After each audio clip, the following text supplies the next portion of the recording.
Does soul exist? Soul? Yes. Whose soul? And one more. What is the purpose of life?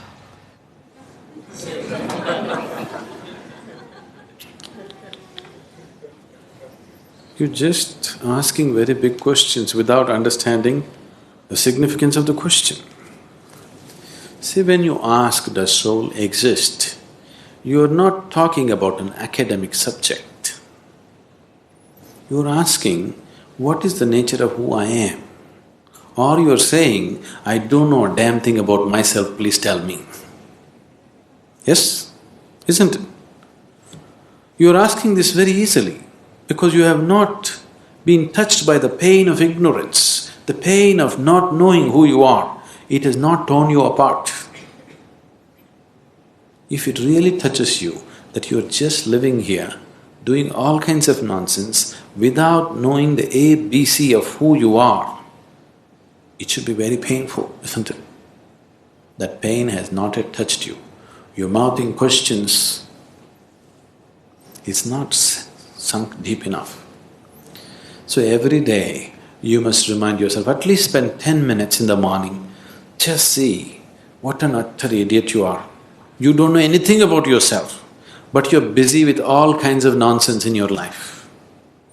Every day, just 10 minutes, remind yourself as intensely as possible your ignorance of yourself. Then slowly the pain will sink. When it becomes so painful that you can't bear it, knowing will not be far away, it's one moment. If I say, yes, you have a soul, but can you walk better? What use is the soul? Did they put any kind of utility to the soul?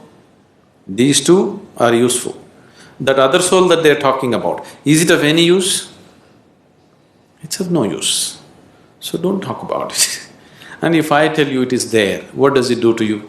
If I tell you no, it doesn't exist, what does it do to you? Nothing, isn't it? Only thing is, the next dinner party that you go, you can entertain people around you talking about the soul. But as far as your existence is concerned, nothing changes, isn't it so? Yes? Nothing at all will change, isn't it? So if you're asking the question, fundamentally you're asking the question, what am I? Who am I? When you are here, are you alive? You're alive. When you're here alive, what is the way to know who you are? Is it not really ridiculous and insane that you must ask me, please tell me who am I? This is like two psychiatrists were walking on the Kovalam beach one day. One of them looked at the other up and down and said, "You seem okay, how am I?"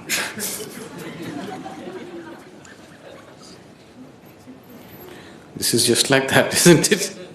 You're sitting here, you're alive, you're existing, and you're asking me, who am I, what am I? Is it not ridiculous? Very ridiculous, isn't it?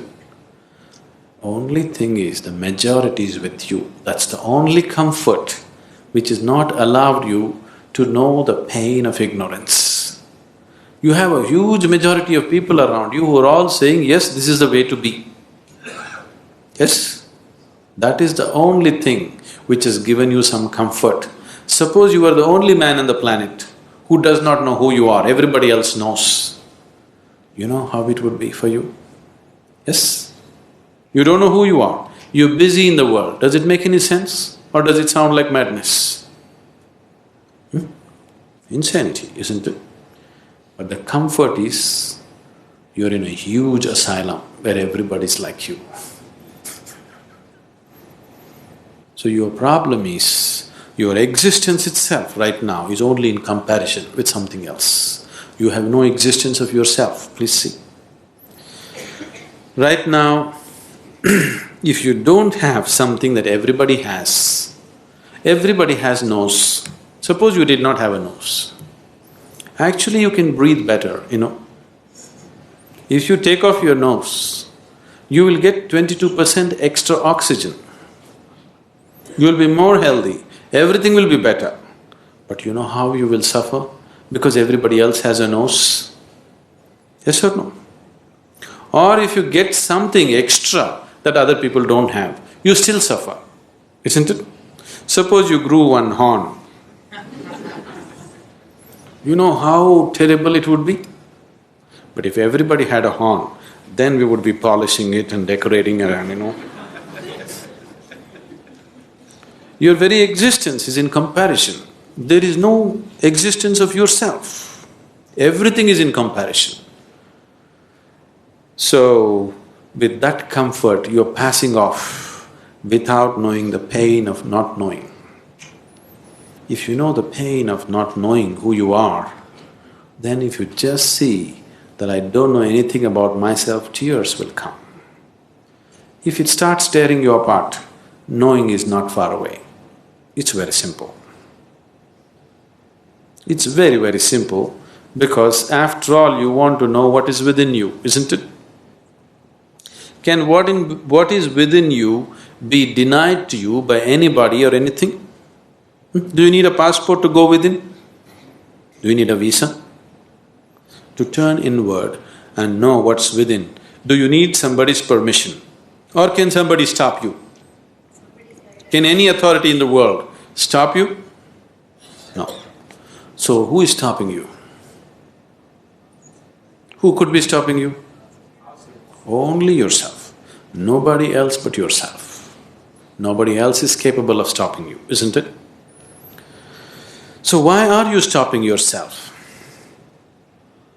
Simply because you made your whole existence outside of yourself. Your very existence is only in comparison with somebody. Because this has happened to you simply because the very nature of sense organs is like this. Because your experience of life is limited to sense perception, that is the reason why you're existing in comparison with somebody, not by yourself.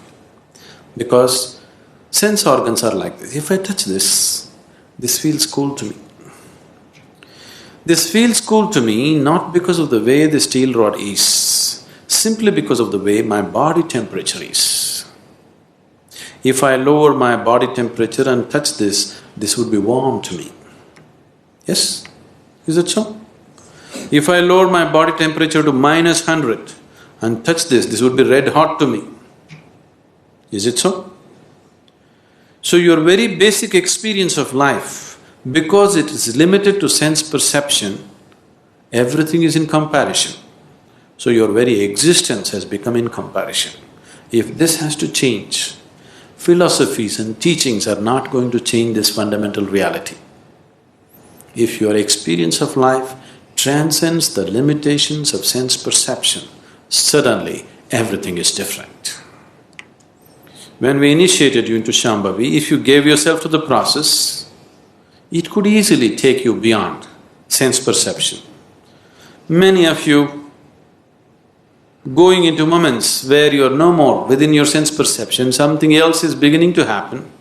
Anything new happens, your mind is such, it knows only fear. Even if you walk into heaven, you will know only fear because it's something that you do not know.